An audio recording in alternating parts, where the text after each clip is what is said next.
Question number 2 आपका कह रहा है कि किन्हीं 5 खंडों को हल कीजिए। तो इसमें 6 क्वेश्चन है, मैं यहाँ पे पूरे 6 क्वेश्चन आपको सॉल्व कराऊंगा।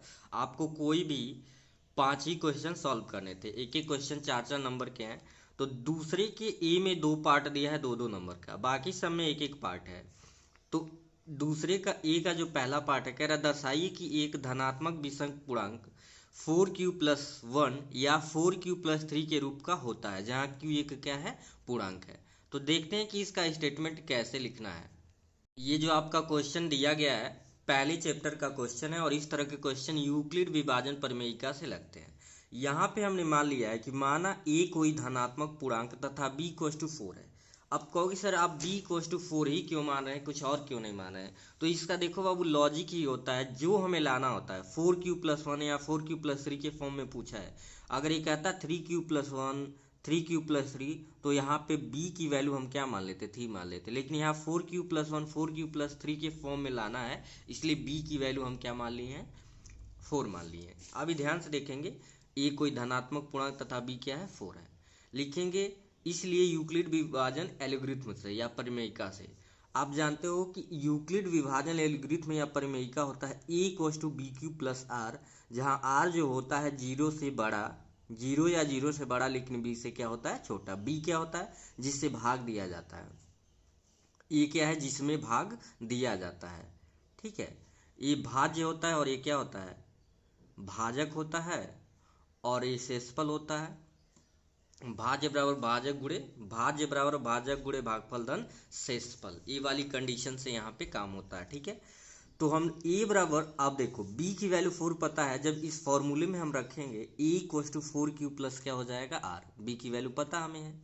अब चूंकि ध्यान से देखें, यहाँ पे b की वैल्यू हमने 4 लिया है, और नियम क्या होता है, कभी भी जो शेषफल होता है जिससे भाग देते हैं उससे हमेशा क्या होगा, छोटा, 0 या 0 से बड़ा।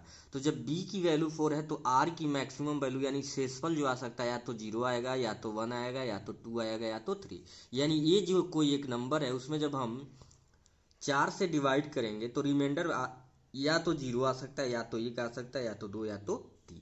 ठीक है, इस नियम के अकॉर्डिंग कभी भी जिससे भाग देते हैं रिमाइंडर उतना तो आएगा नहीं। अगर 4 ही रिमाइंडर होता तो फिर कट नहीं जाएगा। तो इसलिए जिससे भी भाग देते हैं रिमाइंडर हमेशा उससे कम होगा। अब यही r की वैल्यू एक एक करके हम कहाँ रखेंगे, समीकरण 1 में। तो जब 1 में 0 रखोगे 4q प्लस r की वैल्यू 0 रखोगे सिर्फ 4q बचेगा। r की वैल्यू जब 1 रखोगे तो a इक्वल्स टू 4q+1, 2 रखोगे 4q+2, 3 रखोगे 4q+3 हो जाएगा। और ए वाला कंडीशन हमें नहीं मिलेगा, ये गलती से हो गया, क्योंकि हमें 3 तक ही रखना है, तो 4 वाला कंडीशन नहीं मिलेगा। तो यहाँ भी इस कंडीशन को लेने की ज़रूरत नहीं है। ठीक है, ये नहीं मिलेगा, सिर्फ हमें 0 1 2 और 3 रखेंगे। अब ध्यान से आगे देखें, अब हम 4q की अगर बात करें तो 4q को हम लिख सकते हैं 2 इंटू 2q, 2 इंटू 2q, तथा 4q+2 की बात करें तो 4q को हम लिख सकते हैं 2 इंटू 2q+2।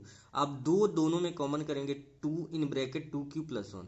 तो यहाँ से हम देख रहे हैं कि 4q और 4q+2 दोनों में 2 कॉमन आ रहा है। 2 कॉमन आने का मतलब ये 2 से डिविजिबल है, और कोई भी नंबर जब 2 से डिविजिबल होता है तो वह एक क्या होता है, सम संख्या होता है। वह एक क्या होता है, सम संख्या होता है। ये 4q वाला नहीं लेना था।